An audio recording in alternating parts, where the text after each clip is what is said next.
धान में तना छेदक सुड़ी जो इस समय किसान भाइयों के लिए कहर बरपा रही है। आज के वीडियो में हम आपके तना छेदक की सुड़ी में बारे में सब कुछ बताएंगे, कैसे ये लगता है, कैसे इसके लक्षण होते हैं और कैसे इसे कंट्रोल कर सकते हैं और किसान भाई किन कारणों से ये ज़्यादा लगती है। आइए वीडियो शुरू करते हैं। इससे पहले आपसे गुजारिश है आप वीडियो को लाइक और शेयर जरूर कर दें दूसरों दोस्तों का।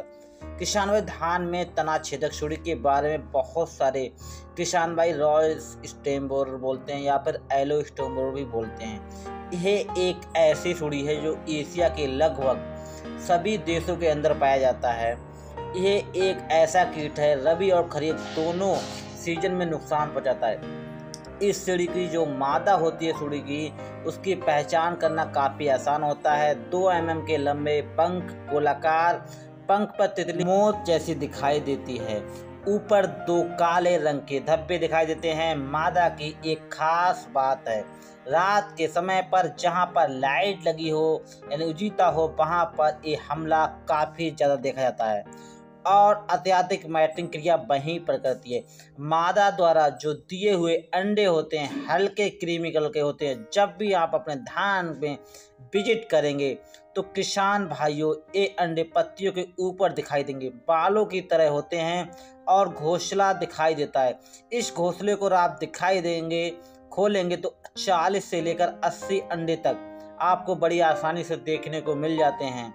अगर मौसम इन अंडों के अनुकूल रहता है तो ये अंडों से 8 दिन के अंदर आपका लार्वा होता है वो बाहर निकल आता है, जिसे आप सुड़ी कहते हैं। जब ये सुड़ी बाहर निकलती है तो किसान भाई इसका रंग पीला होता है, इसीलिए इसे एलो स्टेम बोरर भी कहते हैं। पीली तना छेदक सुड़ी भी कहा जाता है। क्यों कहा जाता है? जब ये सुड़ी बाहर निकलती है, धान का जो पौधा होता है तने में सुराख करने के बाद सुराख को बंद कर देती है।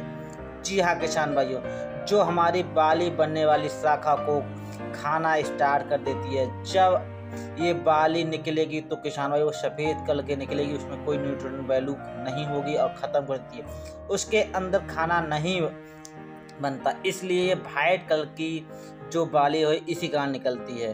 और किसान जब उसे खींचेंगे तो अंदर से कटी हुई दिखाई देगी।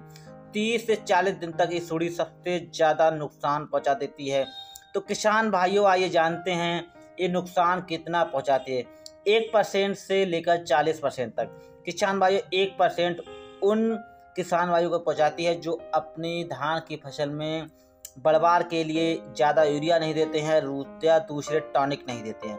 और किसान भाई 40% वहाँ नुकसान करती है जहाँ पर पछेती वैरायटी होती है। बहुत किसान भाई तेज बढ़वार के लिए टॉनिक है, ज़्यादा यूरिया लगाते हैं। वहाँ पर क्या होता है किसान भाइयों, ये नरम होती है और उसे घुसने में काफ़ी आसानी होती है, तो इसके वहाँ ज़्यादा प्रकोप देखने को मिलता है। तो किसान भाइयों बात करेंगे कि इसको कैसे कंट्रोल किया जाए, क्योंकि किसान भाई कंट्रोल करना बहुत ही जरूरी होता है। अगर इसे कंट्रोल नहीं करेंगे तो बहुत नुकसान। किसान भाइयों अभी तक जितनी सारी दवाएँ हैं उनमें सबसे ज़्यादा बेहतरीन हमने जो रिजल्ट देखा है तना छेदक में, किसान भाइयों वो दवा है इफ्को की शियासागी। जी हाँ, इसमें 40% आपको पाया जाता है इमिडाक्लोप्रिड और 40% फिप्रोनिल, जो इस कीट के लिए बहुत ही ज़्यादा अच्छा होता है। जैसे ही हम स्प्रे करते हैं ये पूरे पौधे में फैल जाता है और सुड़ी जैसी रस चूसेगी या काटेगी तो ये ख़त्म कर देता है, क्योंकि ये सिस्टमेटिक और कॉन्टैक्ट दोनों होता है। अब बात करें किसान भाइयों, हमने जो दवाई बताई हैं इनमें किसी एक को अगर आप लगाना चाहें ये लगा सकते हैं।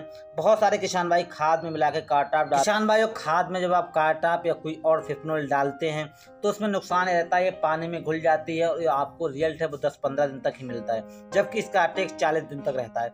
तो किसान भाइयों आपको स्प्रे तो वैसे ही करना पड़ेगा, क्योंकि लीफ स्पॉट जो होते हैं उसके भी लक्षण आने लगते हैं। तो आप क्या करें, आप फंगस साइड भी मिला सकते हैं, फंगिसाइड मिला लें तो किसान भाइयों आपको रिजल्ट स्प्रे से ज़्यादा बेहतर मिलता है।